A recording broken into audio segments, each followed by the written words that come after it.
Pendant 30 ans, on nous a vendu un mensonge, celui d'un monde unipolaire où Washington décide, où Bruxelles exécute et où le reste du monde n'a qu'à se soumettre. On nous a dit c'est la fin de l'histoire, mais ce que nous voyons aujourd'hui, ce n'est pas la fin de l'histoire, c'est la fin d'un empire et la naissance d'un nouveau monde. À Tianjin, Xi Jinping n'a pas mâché ses mots, il a prononcé l'hégémonisme, la mentalité de guerre froide, le blocage systématique de toute solution. Pour Pékin, le système occidental n'est plus un modèle, mais un obstacle. Et l'OCS, l'Organisation de coopération de Shanghai, devient la plateforme où s'invente un monde parallèle, un monde où les routes commerciales, les investissements et les décisions échappent à Washington. Ce discours, l'Occident l'entend comme une menace, mais pour des milliards d'hommes, c'est un souffle d'air frais, la fin de la tutelle. Et c'est peut-être la grande peur, voir les peuples du Sud réaliser qu'ils peuvent se passer du maître. Car la vérité, c'est que l'Occident n'a plus rien à proposer, sauf des dettes, des sanctions et des guerres. L'Inde prend position. Narendra Modi n'a pas suivi le script occidental. À Tianjin, il a parlé de paix en Ukraine, mais surtout d'un partenariat stratégique avec Moscou. L'Inde se rapproche de la Russie et de la Chine. Pourquoi ? Parce qu'elle refuse d'être un pion dans une guerre qui n'est pas la sienne. Parce que l'avenir économique se joue à l'Est, pas à Bruxelles. L'Occident croyait avoir l'Inde dans sa poche, mais Modi a choisi l'indépendance. Et chaque fois qu'il s'affiche avec Poutine, c'est un camouflet pour Washington. Car l'Inde le sait, en choisissant Moscou, elle choisit l'énergie bon marché, les investissements massifs et une voix égale sur la scène mondiale. Et en tournant le dos à l'Occident, elle évite de devenir une colonie numérique et financière de plus. Quand Xi, Modi et Poutine montent ensemble sur la rampe, c'est plus qu'une photo, c'est l'image d'un basculement, plus de la moitié de l'humanité représentée, un bloc économique qui rivalise avec l'Occident et une vision politique qui n'a plus besoin de l'OTAN et du FMI. Alors, qui est isolé ? Poutine entouré de 20 chefs d'État ou Zelensky obligé de faire la tournée des capitales pour mendier des armes pendant que son pays se vide de ses habitants ?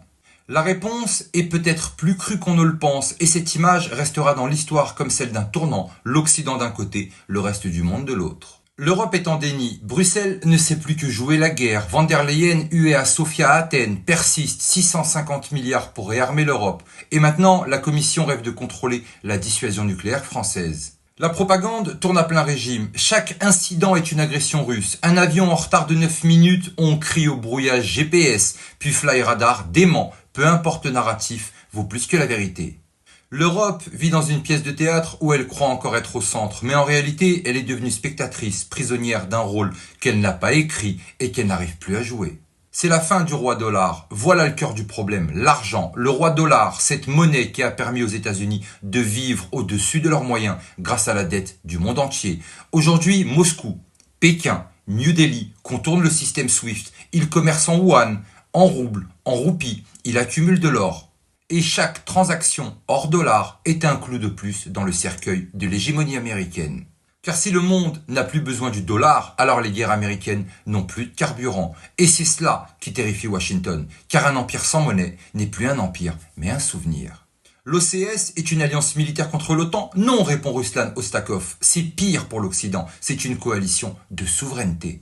Un club où chacun peut décider pour soi, sans maître ni censeur, un espace où les États échangent sans se soumettre. Et c'est ce modèle-là qui effraie. Car si demain, l'Afrique, l'Amérique latine et l'Asie choisissent la souveraineté, alors Bruxelles et Washington n'auront plus rien à vendre, sauf leurs dettes. Les démocraties sont sous tutelle de la dette. Alain Soral le dit depuis des années. Tous les pays soumis aux grandes banques sont appelés démocraties et tous ceux qui refusent sont qualifiés de dictature. La réalité, c'est que les peuples d'Europe sont pris en otage par la dette publique.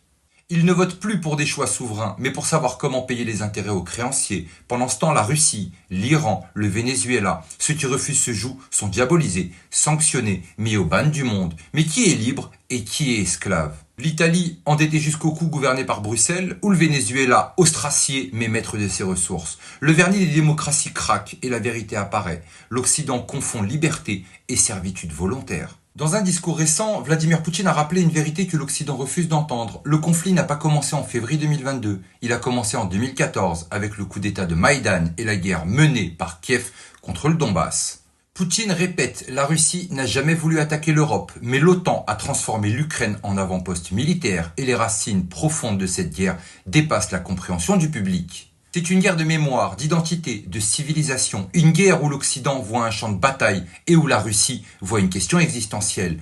on devra parler des Khazars à l'occasion. Ce sera le sujet d'une vidéo qu'on fera plus tard. Tous les dirigeants européens ne suivent pas la marche forcée. Robert Fico en Slovaquie a dénoncé les sanctions suicidaires contre la Russie. Il accuse Bruxelles de trahir les peuples au profit des lobbies.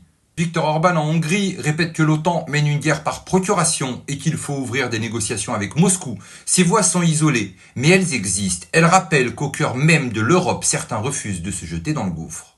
Et si demain ces voix s'unissaient, alors le château de cartes de Bruxelles pourrait bien s'effondrer. Pékin s'impose comme une capitale politique, défilé militaire, commémoration de la victoire de 1945, missiles hypersoniques exposés, Xi Jinping, Poutine et Kim Jong-un côte à côte, main dans la main. Un symbole, l'Asie assume désormais d'être le cœur de la puissance mondiale. Et pendant ce temps, l'Europe multiplie les conférences creuses, les sommets sans portée, les discours sans lendemain. Le centre de gravité du monde a basculé et l'Occident fait semblant de ne pas le voir. Macron, Ursula et leurs alliés continuent la mise en scène. À Paris, ils rejouent la même pièce, soutenir l'Ukraine coûte que coûte, mais derrière les portes closes, même les ministres allemands démentent leur propre communiqué. Zelensky n'est plus un partenaire, il est devenu un accessoire, une marionnette utile pour maintenir l'illusion que l'Europe a encore un rôle historique. Mais la vérité, c'est que le monde se joue ailleurs, et que Zelensky est déjà une carte brûlée. Et voici la grande question, sommes-nous en train de voir naître un monde multipolaire où chaque continent pèse à part égale? Et surtout, Trump, Poutine et Xi Jinping ne sont-ils pas, chacun à leur manière, en train de combattre le même ennemi, le nouvel ordre mondial? Trump avec sa guerre contre l'État profond et le complexe militaro-industriel, Poutine avec son refus du diktat de l'OTAN et Xi Jinping avec son projet de route de la soie alternatif aux institutions occidentales. Trois visions différentes, mais un même objectif, détruire l'empire de la dette, des banques et de la censure, et rendre aux nations le droit de choisir leur destin. Alors, et si ce que nous appelons la fin du monde n'était que la fin de leur monde? À Pékin, Vladimir Poutine et Kim Jong-un se sont rencontrés. Le président russe a personnellement remercié le leader nord-coréen pour l'aide apportée par ses soldats en Russie.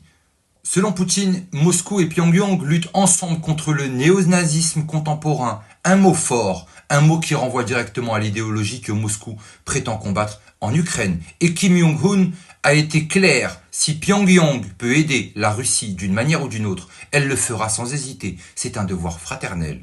Une déclaration qui choque l'Occident, mais qui en Eurasie est perçue comme un signe supplémentaire. L'isolement de la Russie n'existe pas, et la multipolarité n'est plus un projet, c'est une réalité en marche.